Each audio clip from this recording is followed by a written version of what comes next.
Thank you, and thank you to the Coalition for Genocide Response for the invitation to be part of this special event, and to all my distinguished panelists for their very important remarks. As many of you know, the U.S. Commission on International Religious Freedom is an independent bipartisan government agency, and our mandate is to assess religious freedom conditions abroad and make recommendations to the President, the Secretary of State, and to Congress.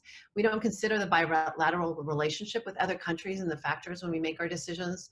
We have 9 commissioners of both political parties appointed by the President and the leaders of Congress, and a professional staff of about 20. So I'm going to share some of our recommendations and findings with you. Mass atrocity crimes, which include genocide, crimes against humanity, and war crimes, often target the most vulnerable groups, which oftentimes is minority and religious communities. Mass atrocities can also be committed in the name of religion or belief. In the lead up to these atrocities, if you've already heard, religious freedom is often violated in less severe ways, but there are some indications that these crimes could be coming. When these crimes occur, states have an obligation under international law to see that those responsible are held accountable through criminal prosecutions, because accountability can deter future abuse and promote reconciliation and harmony. The investigation and prosecution of mass atrocities is fundamental in societies dealing with the legacy of conflict.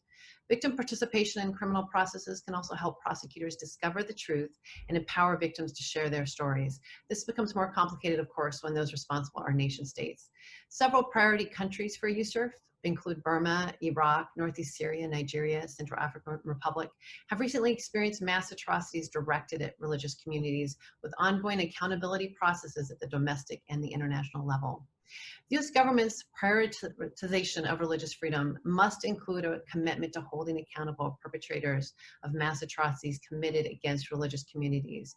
The U.S. State Department's Office of Global Criminal Justice, working in concert with the Bureau of Democracy, Rights, and Labor, and the International Religious Freedom Office, with Ambassador Brownback, can play an important role in ensuring the perpetrators of those horrific crimes can see their day in court, including by publicly supporting the investigation of such crimes, providing documentation to support those prosecutions, providing technical assistance to build the capacity of those domestic courts, and funding domestic and hybrid tribunals. The U.S. government's engagement in these criminal processes can also help to garner support from other countries and affirm the international community's collective commitment to justice and accountability. And the U.S. government can also impose targeted financial sanctions and visa restrictions against these known perpetrators to prevent and deter future abuses under the Global Magnitsky Act. On August 25th, 2017, the Burmese military launched a genocidal campaign that has already been talked about today under the cover of targeting insurgents in the Rakhine State. The United States, the U.S. State Department, and human rights advocates have documented instances of Burmese military units involved in indiscriminate killing of civilians, mass rape, and other atrocities. More than 700,000 Rohingya civilians fled to refugee camps in Bangladesh. I personally was able to interview survivors during visits to Burma and to Bangladesh last year, and I've learned the only way that they will return to Burma is if conditions in the Rakhine State change and those officials responsible for their persecution are held accountable. In December of 2019, the U.S. Department of Treasury enacted targeted sanctions against 4 senior Burmese military officers due to their responsibilities for atrocities in the Rakhine State as well as the Chin State, including Commander-in-Chief Min Aung Hlaing, Deputy Commander-in-Chief So Wen, and the State Department also imposes visa bans against these individuals. USCIRF welcomes these decisions, as well as the United Kingdom's announcement in July of targeted sanctions against the 2 leaders I named.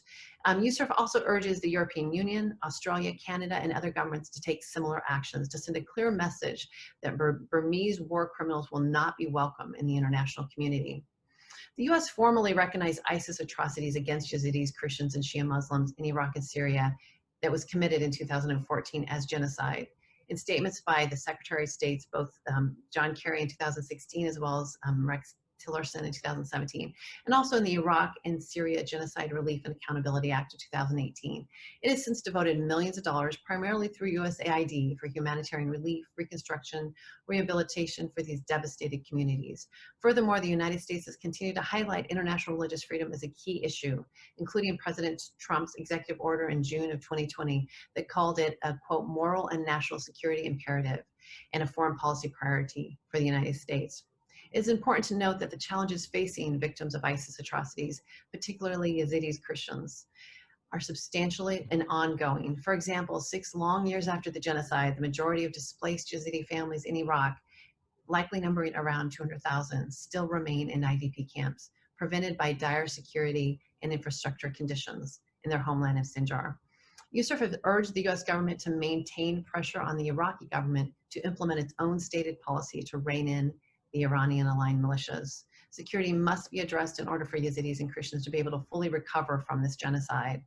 The Yazidi community has also been unable to account for 2,800 of the girls and women who ISIS abducted and enslaved.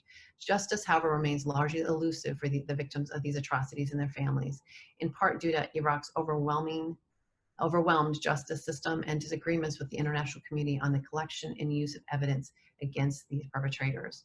Meanwhile, in neighboring Syria, Turkey's successive invasions and occupation in the north and northeast since 2018 to the present have been disastrous for those very same vulnerable minorities who so much recently faced genocide under ISIS. In June, USCIRF held a hearing titled Safeguarding Religious Freedom in Northeast Syria, where we documented the remarkable religious freedom conditions in the autonomous administration of North and East Syria that has been a refuge for so many of these genocide survivors. Testimony at this hearing also documented the deteriorating conditions in the area Turkey has invaded. Currently, there are reports of killings, rapes, kidnapping, forced conversion, and destruction of religious sites, and even recent reports of arrests of Christians for apostasy. For this reason, USCIRF has recommended that the US government pressure Turkey to withdraw from Syria.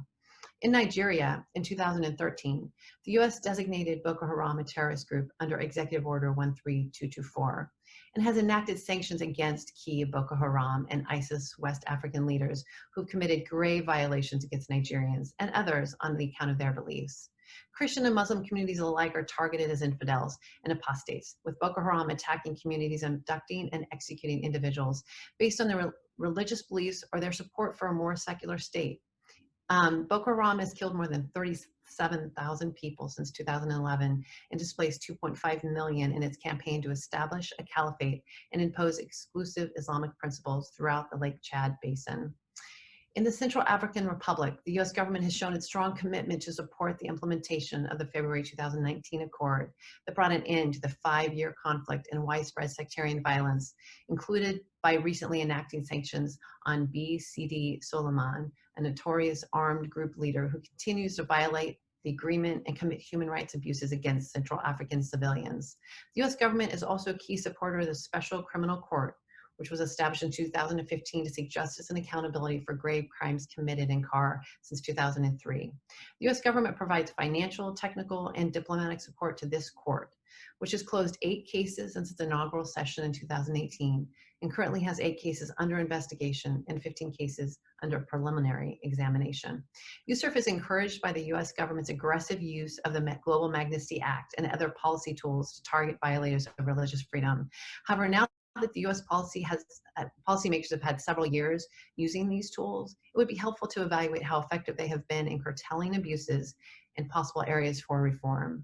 USCIRF recommends that Congress consider a permanent codification of the State Department's authority under its annual appropriations law to impose individual visa bans on gross human rights violations.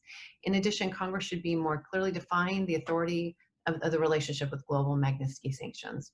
USCIRF also recommends that the US government continue to support justice efforts to ensure that perpetrators of atrocities committed against religious groups are held accountable.